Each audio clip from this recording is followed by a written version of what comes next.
Assalamualaikum teman-teman semua. Selamat pagi, selamat siang, selamat sore, dan selamat malam. Sesuai kalian deh nontonnya kapan. Oh iya, sebelumnya perkenalkan, nama aku Suci Dianasari, mahasiswi Fakultas Hukum Universitas Bangka Belitung.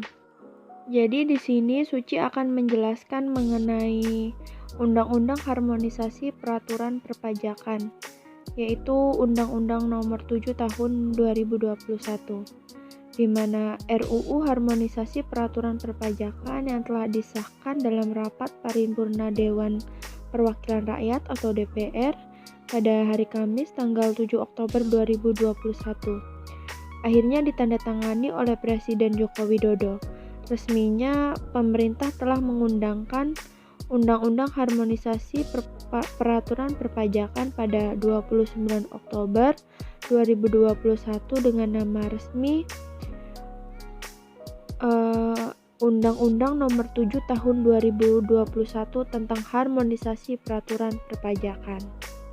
Jadi, UU ini mengatur mengenai materi ketentuan umum dan tata cara perpajakan, memuat beberapa ketentuan yang diubah dan ditambahkan, antara lain mengenai kerjasama bantuan penagihan pajak antar negara, kuasa wajib pajak, pemberian data dalam rangka penegakan hukum, dan kerjasama untuk kepentingan negara dan daluarsa. Undang-undang tentang harmonisasi peraturan perpajakan menetapkan perpajakan sebagai salah satu perwujudan kewajiban kenegaraan dalam upaya peningkatan kesejahteraan, keadilan, dan pembangunan sosial. Oleh sebab itu, untuk menerapkan strategi konsolidasi fiskal yang berfokus pada perbaikan defisit anggaran dan peningkatan rasio pajak, diperlukan penyesuaian-penyesuaian kebijakan di bidang ketentuan umum dan tata cara perpajakan, pajak penghasilan, pajak pertambangan nilai, dan bea cukai, serta pengaturan mengenai pajak karbon dan pajak berupa program pengungkapan sukarela wajib pajak dalam satu undang-undang yang komprehensif. Penjelasan umum mengenai harmonisasi peraturan perpajakan atau HPP, yaitu untuk meningkatkan pertumbuhan perekonomian yang berkelanjutan guna mewujudkan masyarakat adil, makmur, dan sejahtera berdasarkan Pancasila dan Undang-Undang Dasar Negara Republik Indonesia tahun 1945. Diperlukan berbagai upaya dari pemerintah untuk mengambil berbagai langkah kebijakan fiskal yang konsolidatif. Kebijakan fiskal yang konsolidasi tersebut dapat diwujudkan dengan melakukan langkah strategis yang berfokus pada perbaikan defisit anggaran dan peningkatan rasio pajak, yang antara lain melalui beberapa penerapan kebijakan peningkatan kinerja penerimaan pajak, reformasi administrasi perpajakan, peningkatan basic perpajakan, penciptaan sistem perpajakan yang berkedakan yang mengedepankan prinsip keadilan dan kepastian hukum, serta meningkatkan kepatuhan sukarela wajib pajak. Pada tataran global, negara-negara di dunia juga menerapkan berbagai kebijakan perpajakan yang diharapkan mampu untuk meningkatkan penerimaan dengan memperluas basic pajak dan melakukan penyesuaian tarif pajak. Dalam rangka peningkatan rasio pajak, pemerintah telah melakukan berbagai upaya, antara lain melalui reformasi perpajakan yang berfokus pada organisasi, sumber daya manusia, teknologi informasi, berbasis data, proses bisnis, dan regulasi perpajakan. Hal ini dilaksanakan diantaranya dengan peningkatan fungsi pelayanan, implementasi program penggunaan pajak, penguatan efektivitas fungsi, ekstensifikasi, dan penegakan hukum. Namun, hal ini belum cukup untuk menimbangi perubahan pola bisnis dan dinamika globalisasi yang sangat dinamis serta membatasi praktik agrarius tax planning yang ada. Oleh karena itu, sejalan dengan reformasi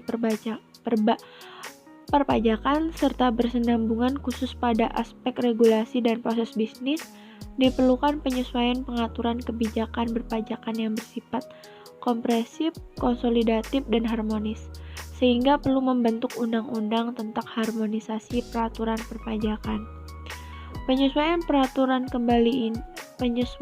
pengaturan kebijakan ini bertujuan untuk meningkatkan pertumbuhan perekonomian yang berkelanjutan dan mendukung kecepatan pemulihan perekonomian, mengoptimalkan penerimaan negara guna membiayai pembangunan nasional secara mandiri menuju masyarakat Indonesia yang adil, makmur, dan sejahtera, mewujudkan sistem perpajakan yang lebih berkeadilan dan berkepastian hukum, melaksanakan reformasi administrasi, kebijakan berpajakan yang konsolidatif dan perluasan basic perpajakan, dan meningkatkan kepatuhan sukarela wajib pajak. Kebijakan perpajakan yang bersifat kompresif, konsolidatif, dan harmonis dilakukan melalui pengaturan meliputi ketentuan umum dan tata cara perpajakan, pajak penghasilan, pajak pertambangan nilai, dan pajak penjualan atas barang mewah, program pengungkapan sukarela wajib pajak, pajak karbon, dan pajak cukai. Sebagaimana terdapat dalam bab 1 pasal 1 mengenai asas, tujuan, dan ruang lingkup. Yang pertama yaitu undang-undang ini diselenggarakan berdasarkan 6 asas, yaitu asas keadilan, kesederhanaan, efisiensi, kepastian hukum, kemanfaatan, dan kepentingan nasional. Kemudian undang-undang ini dibentuk dengan tujuan yaitu 1. Meningkatkan pertumbuhan perekonomian yang berkelanjutan dan mendukung percepatan pemulihan perekonomian. Yang kedua yaitu bertujuan untuk mengoptimalkan penerimaan negara untuk guna membiayai pembangunan nasional secara mandiri menuju masyarakat Indonesia yang adil, makmur, dan sejahtera. Yang ketiga yaitu untuk mewujudkan sistem perpajakan yang lebih berkeadilan dan berkepastian hukum. Yang keempat, pelaksanaan reformasi administrasi, kebijakan perpajakan yang konsolidatif, dan perluasan basic perpajakan. Dan tujuan yang terakhir yaitu untuk meningkatkan kepatuhan sukarela wajib pajak.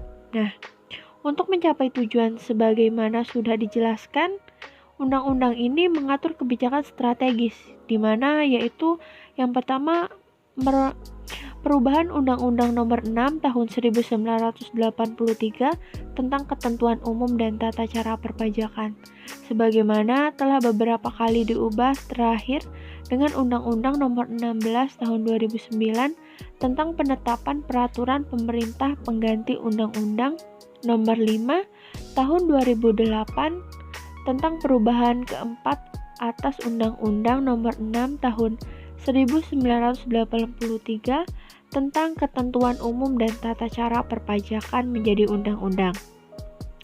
Yang kedua yaitu perubahan Undang-Undang Nomor 7 Tahun 1983 tentang pajak penghasilan sebagaimana telah beberapa kali diubah.